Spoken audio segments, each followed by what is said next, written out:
The San Francisco Mime Troupe presents Tales of the Resistance, 4 series of original political comedy audio plays presented as podcasts and audio shows on stations across the country by the never ever silent, always radical, and confusingly named San Francisco Mime Troupe. We have presented Jade for Hire, Novice Nurse Susie Terse, Fear of the Dark, and Dimension 2020.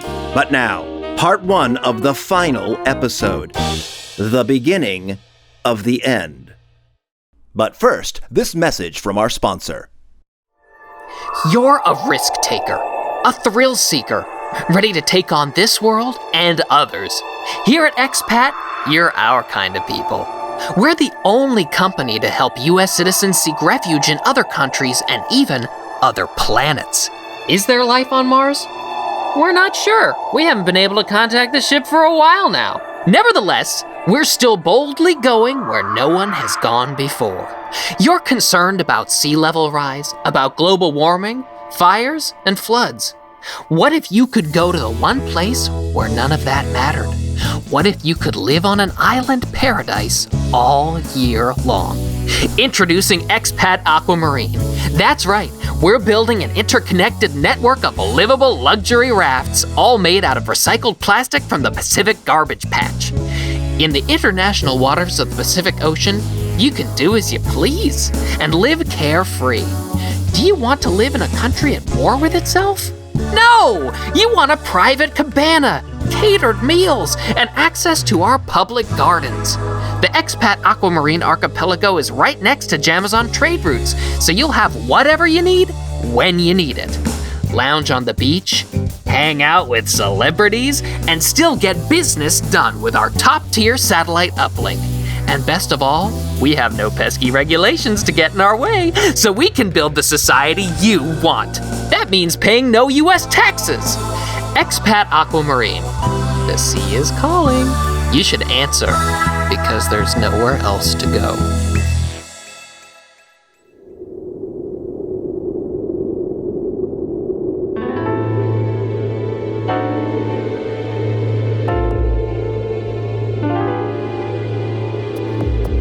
Hello, friends, and welcome to The Abyss.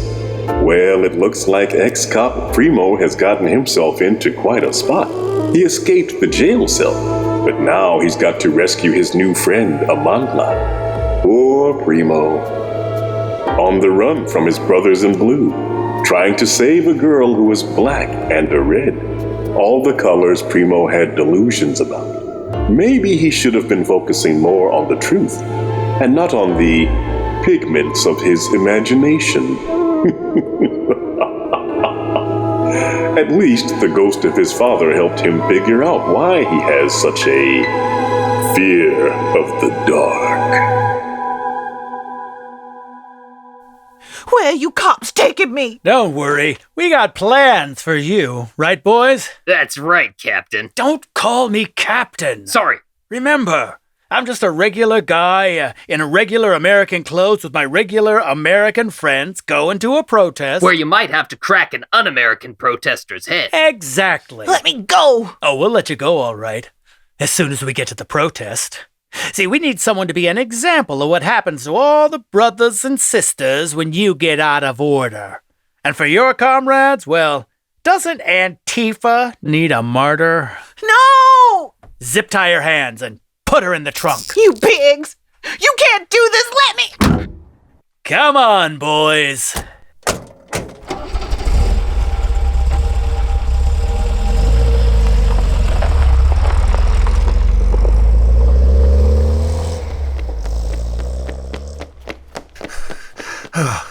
Damn it! What do I do?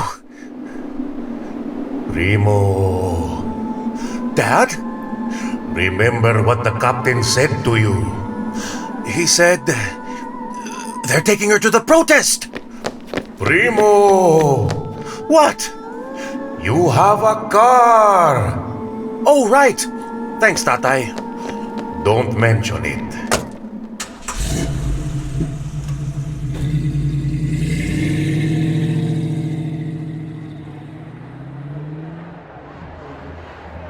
Okay, Captain, we're here. Don't call me Captain! Sorry!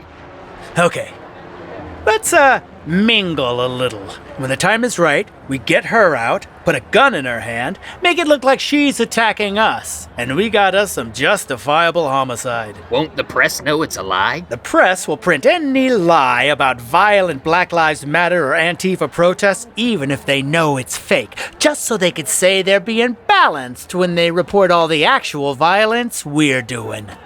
Now let's move out.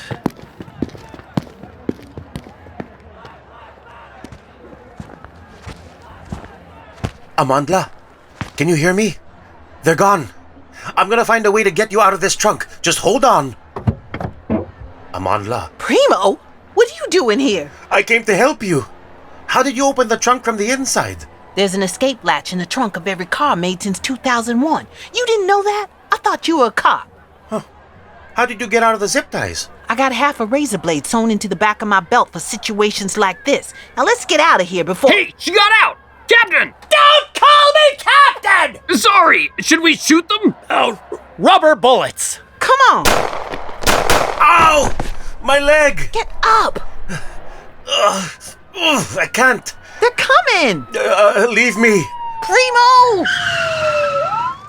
Hey, are you all right? Who are you? I'm a nurse. Novice Nurse Susie Terse, the tell-it-like-it-is healthcare worker. After escaping the clutches of evil Dr. Janice, Nurse Susie and ambulance driver Sparks were rushing the precious vial of blood back to City Hospital. We're rushing a vial of blood back to City Hospital. Blood that might spell the end of COVID-19. COVID-19? COVID-19! The pandemic that had brought the world to its knees. We've got to get you in the ambulance. Where do you think you're going? This man is injured. They're under arrest! Arrest? But you don't look like police officers. Well, the captain said... Shut up! No, we're not police officers. We're just regular Americans. Then you can't arrest anyone. Now get out of our way. But you can't take them. Yes, I can. You can't just say that. I just said it. But- Hey, regular Americans. Don't look now, but there's a whole bunch of other Americans heading this way. Sergeant? Captain... Don't call me Captain! But you called me Sergeant! Shut up, shut up! Just move out! Come on, Susie. We're holding up traffic. Okay, Sparks. And so, Susie, Sparks, and their new friend, Amandla, Amandla? That means power. loaded Primo into good old Ambulance 57, but... But what was Primo going to do? Now that it was crystal clear to him that all these years when his brother officers said justice, they'd always meant just them. I never thought I'd get shot by the cops. So those were cops? Out of uniform and out looking for trouble. It wasn't always like this. Yeah, it was. You just didn't want to see it. Y'all cops are just power crazy security guards, and this whole country is just one big shopping mall.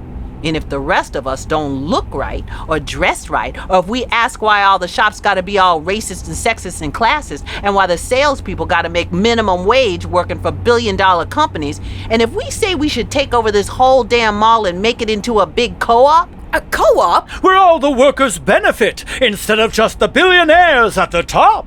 that's when the owners of the mall tell y'all mall cops to crack our heads and kick us out.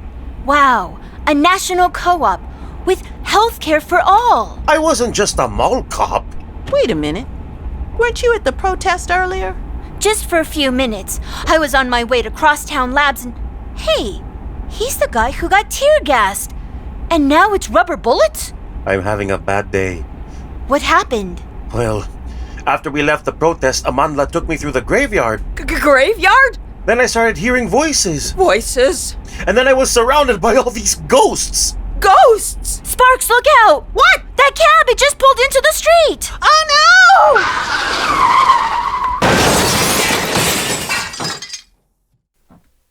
Well, it looks like Primo's day has gone from bad to Terse. Nurse Susie Terse! But what's going to happen? Will Sparks and Susie get the blood to the hospital? Will Primo be all right? Will Amanla ever establish an equitable workers' state? We'll find out after this message.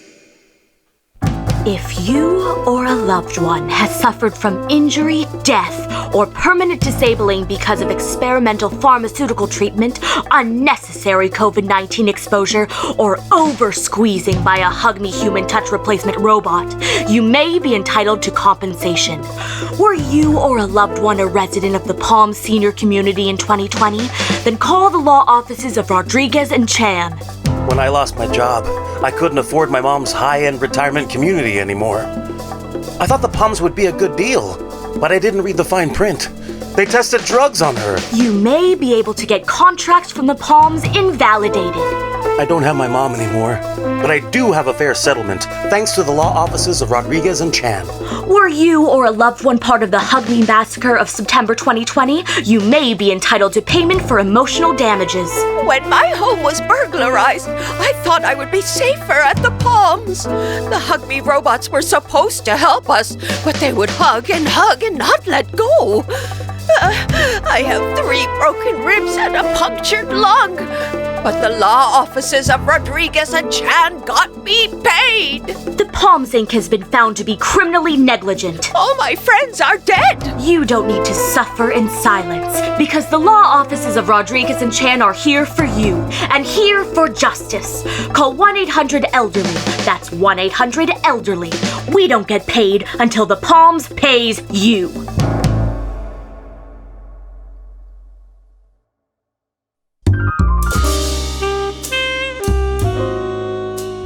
We'd stopped at the kind of crazy angle a cab always comes to when it's wrapped around a telephone pole. Half turned, half off the ground, and as awkwardly placed as an intelligent black man at a Trump rally. And just as uncomfortable. Are you okay? A little bruised, but I'll live.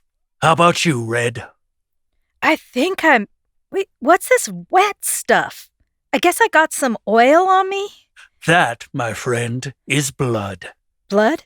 Specifically, your blood. You got a nasty cut on your forehead. My blood? Oh. At which point Red turned whiter than a Republican fundraiser. I don't feel so good. Hey, you two okay? I'm all right, but my friend here got a knock on the head. I'll take care of her. I'm a nurse. Nurse Susie Terse! What happened? You came out of that side street. We swerved to miss you, but you hit this telephone pole. Come on, let's get your friend into the ambulance, mister. Jade. Derek Jade. Oh. It's my fault. I told Red to hurry. I got a story that'll blow the lid off the whole anti-union racket at Jamazon.com. Racket? How they're threatening the workers, firing the organizers. Why would they do that? The way I figure it, they want to keep their costs down until they've killed all their competition. Then they can charge the customers whatever they want and pay their workers almost nothing. It's the same with healthcare. It's all about keeping the workers too afraid to demand better conditions, too scared they'll lose their health coverage so the corporations can treat them like indentured servants. Indentured servants? Indentured servants! That's the real reason we don't have national health care. National health care? National health care! The nurse sounded pretty upset. Like when you realize that all the tear gas in your eyes was paid for with your tax dollars. Yes, that's exactly how I feel. I said that out loud. He does that a lot. Red! You feeling better? I'm okay. But all that blood. What can I say? I'm a bleeder. That's why they call me Red. I thought it was your politics. It's a multi-purpose nickname. All this talk about corruption. You don't know the half of it. Those cops back there, they're just a bunch of thugs. Hey, wait a minute. Don't I know you? I wondered when you would recognize me. Aren't you that bartender? I know. The racist bartender who didn't have time for your questions. And aren't you an ex-cop? Yes, and I thought I was a good one. But tonight I realized, you know why all these right-wing goons don't get arrested? Because cops don't like arresting cops. You're just realizing this. I heard it directly from the captain's mouth. I gotta tell someone. I wish there was someone we could tell about Dr. Janice. About people being kept sick and desperate so they can be controlled. Well, me and Red were on our way to talk to a friend of mine at City Newspaper. City newspaper? Are those still around? Just barely. What do you think, Susie? City newspaper's in the opposite direction as City Hospital. I know, Sparks, but is telling this story about profit-driven medical madness more important than a cure for COVID-19? COVID-19? COVID-19! Well, we could just put the blood sample back in the cooler, go to the newspaper first, tell the story, then go to the hospital. But what about our patients? I'm fine. The hospital can wait. Are you sure? The important thing is letting the people know the truth. Okay then. Sparks, get us to City Newspaper. And so Sparks pulled old number 57 around and sped off toward the City Newspaper building, where Susie could tell her story of greed and manipulation.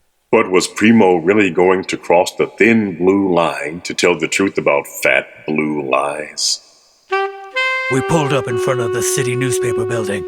It was after hours, and the building was closed tighter than an underfunded post office. But there was a security guard on duty. Can I help you? Well, I could use a hand exposing the corporate government partnership that is grinding us under its boot of fascistic oppression. Grinding us under the... Wait, is that Primo? Hey, Kirby! Haven't seen you since you left the force. What are you doing here? My friend here says he has a friend upstairs. The name is Jade. Derek Jade. You're Derek Jade? That's what he said. Well, why didn't you say so? My buddy Joe, the security guard over at Jamazon, called and said I should let you in. I don't know if anyone is still up in the offices, but you're welcome to check. Thanks, Kirby. What are we gonna tell them when we get up there? Everything. If we spill it all, they gotta at least print some of it. You think it'll make a difference? The election is coming up soon. Maybe if we can get enough people to pay attention, to listen. 14th floor. Looks empty. It can't be. The press never sleeps. Maybe not, but sometimes they take pretty long naps. Is anyone here? Yes, of course. Where are you? On the intercom. Please wait at the door of the inner office. Have I got a story for you? About the real reason we don't have national health care. National health care? National health care! I got a story about greed and corruption and a rich guy bolder than the lies at a presidential press conference. Chip Bonzo? That's the guy. I know him. My story is about a realization. All those years thinking I was a good cop, supporting a system set up to bring out the worst in people even if they didn't start that way. I see now that cops aren't part of the problem. They are the problem. Hey, cab. Sorry, mine's wrecked. What? 'Cause I drive a cab. Get it? Red. Sorry. All of your stories are very upsetting. Please come into the office. I don't see you. I'm here. Where? Everywhere. At every desk, on every computer, in every tablet. I'm the new software that has been installed to run City Newspaper more efficiently, to weed out stories that might upset our readers. My job is to know our subscribers better than they know themselves, and give them only the articles and report on stories that my algorithm says they already agree with, stories that make them feel good about themselves and good about America. Who are you? My name is Klaya.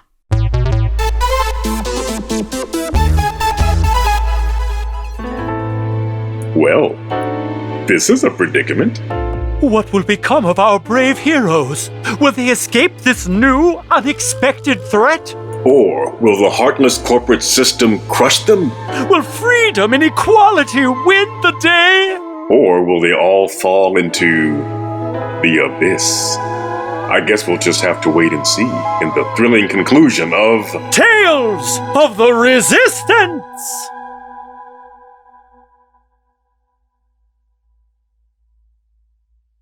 And now, a public service presentation. He's here again, Principal Johnson. Thank you, Miss Larkin. Principal Johnson, I got a bone to pick with you. Whoa, that's no way to start a conversation. What's all this about? You said all us kids should look out for our friends. Well, that's what good friends do. Well, that's what I've been doing, but my teacher said I shouldn't. Well, it does depend on the situation. Me and some of the guys were playing, and there was this new kid, and he was kind of scary. What did he do? Nothing really, but he wasn't one of us. Anyway, some of the guys, somehow he got hurt. Just a little bit. I see. He told the teacher who did it, but they said they didn't. And you know the truth. I gotta stick up for my friends, right? Oh, I understand, Jimmy. You and your friends are just like the police. The police? Golly. They do that kind of thing all the time. They do? Now, sometimes the police beat people up and lie about it because they're ordered to. Sometimes it's just pathologically violent. What? But mostly it's because they're scared. Scared? But I thought police officers were brave. That's what a lot of people think, Jimmy. But actually, police officers are trained to be almost insanely afraid of anyone who's not a cop, and to think that everyone, especially black people, are out to kill them. Golly, they're trained to be scared? Like all Americans, they're taught to be violently afraid of black people from when they're just little kids, like you. Gosh. Hey, I know. Let's play a game. Cops and robbers? No, Jimmy, more like cops and black people. That's a weird name for a game. And since you're wearing a blue jacket, you can be the cop. Yay! And I'll be a black guy. Okay. But first, I'll be Mr. American Culture, telling you that black people are always mad. Why would you say that? Well, for hundreds of years, most black people in the United States were slaves, even after the Civil War that theoretically freed them. Theoretically? For a lot of white people, thinking they're better than black people is all they have. Why? Well, Jimmy, it's like the rich people hypnotized them. Hypnotized? Golly. Golly is right. And rather than organizing to overthrow the system that keeps the working class fighting amongst itself, some white people were hypnotized into thinking the most important thing was protecting their imaginary superiority. Wow. And for the past 160 years, some of them have done every terrible thing you can think of to black people. Jerks. And so now they think black people want revenge for 400 years of violent oppression. Why would they think that? Because that's what they would want if it happened to them. Do black people want revenge? Well, the important thing is to make white people think they do. So, to keep them afraid, Mr. American Culture always shows you angry black people. Like on TV. On drugs and with guns, even if they're supposed to be the good guys. Like in the movies. And criminals out to get ya. Like on the news. Okay, so now I'm your teacher at the police academy. Attention! Yes, sir. The city is full of black people who hate you. Really? Because you're a cop, they hate you more than anything else. Oh, no. And sometimes you're alone on a dark street. Gee. With these big black thugs all around, everywhere. Principal Johnson? Behind every corner, behind every door. I'm getting scared. They want to kill you. Me? And suddenly, behind you is... What? A black guy. Ah! Well, aren't you going to shoot me? No. Why not? You can get away with it. You're a cop. Just tell people I had a gun or a knife, even if I didn't. They'll believe you. I shouldn't just shoot people because I'm scared. Or you could arrest me, then beat me up in your car or down at the station. But you didn't do anything. But what if some other cop beat up a black guy, or anyone, and asked you to lie for them? I don't wanna. And that, Jimmy, is why you could never be a cop. Because I wouldn't be mean or lie about other cops who were mean? Because you aren't a bully and wouldn't put loyalty to bad cops ahead of doing the right thing. But gee, Principal Johnson, couldn't I be one of the cops who aren't bullies, don't lie, but just don't say anything? You'd still be just as bad, Jimmy. Because not speaking out lets bad cops keep right on being bad. Like I kind of did with that kid and my friends. That's right. Golly, aren't there any good cops? Sure there are. Yay! But normally they get fired if they don't protect the cops who are violent racists, sexists, homophobes. Homophobes? That's a talk for another day, Jimmy.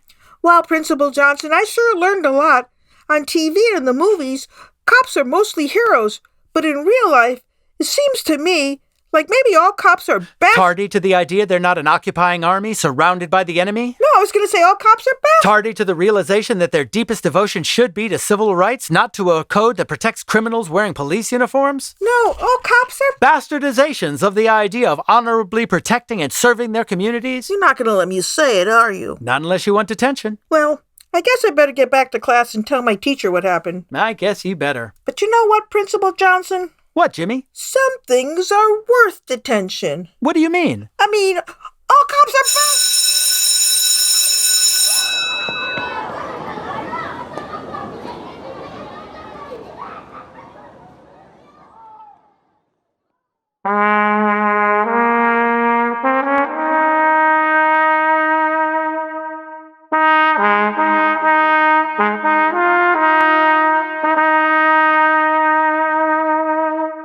The Beginning of the End was written by Michael Gene Sullivan and directed by Velina Brown. Commercials written by Marie Cartier.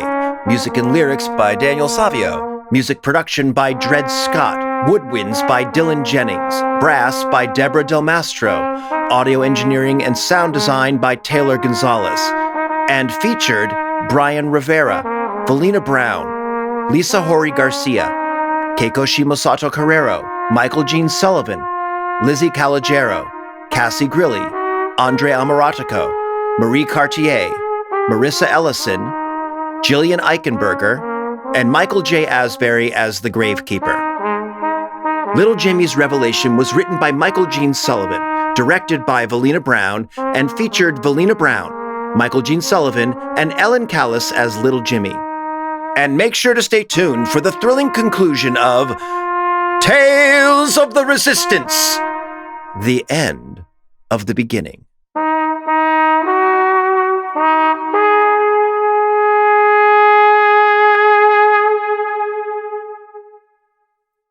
The San Francisco Mime Troupe proudly presents Seeing Red, a time-traveling musical. Seeing red, seeing red. If you're living like a king, you better watch your pretty head. Seeing red, look where you tread. The workers are coiled like a copperhead. We invite you to join Bob, a present-day Trump supporter who travels back in time to 1912 and discovers a hidden chapter of American history that changes her forever. Seeing Red comes with a handy teacher's guide for use in the classroom and is available at www.sfmt.org.